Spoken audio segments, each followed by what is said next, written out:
Most of the job is actually digging out the books. It's mostly our regulars who are coming in, so we need to keep a big turnover of new titles. So the kind of retailing we do is not so much about numbers, it's more classic retailing, how much we can sell out of a particular space. So if a particular space is selling a book out of it, it might not be the same book all the time. But obviously there are certain ones you do sell quantities of, and if there is a big seller, then we'll get a share of the mass market to some extent. We do particularly well with narrative non-fiction, like Robert Macfarlane, his new book Landmarks and The Old Ways. They sell particularly well. But we do sell a lot of literary fiction, you know. We do quite well with Vagabond books. Yeah, they do tick away quite nicely.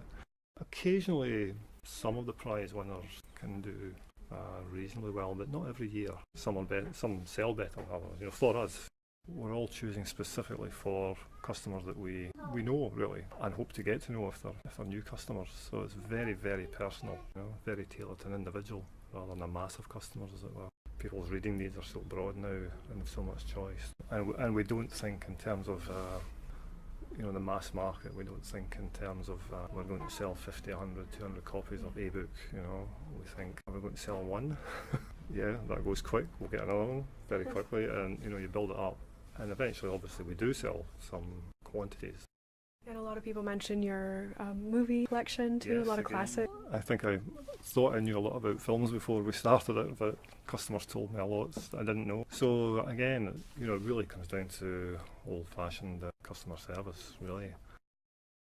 We can obtain virtually any English language book, hopefully. Very quick getting books from America now as well, so one way or another we find you can compete. Victorians were doing some, or the Wardens were doing some remarkable things to bring customers in, you know. So it all comes round again one way or another. What kind of relationship do you have with independent book publishers like Vagabond? A lot of the trade now buys through wholesalers rather than direct from publishers. I think most publishers are quite happy with that as well, because it takes a big distribution headache away from them, you know, and all that side of it's done by somebody else, you know. So I think most of partnerships in it are quite happy with that, and it means they can concentrate more on the publishing and we can concentrate more on customer service, you know. We in particular always look out for Scottish publishers, because our customers are always looking for local publishers, whether it is non-fiction or fiction. You know, they are interested in supporting local and knowing what's going on, really, you know.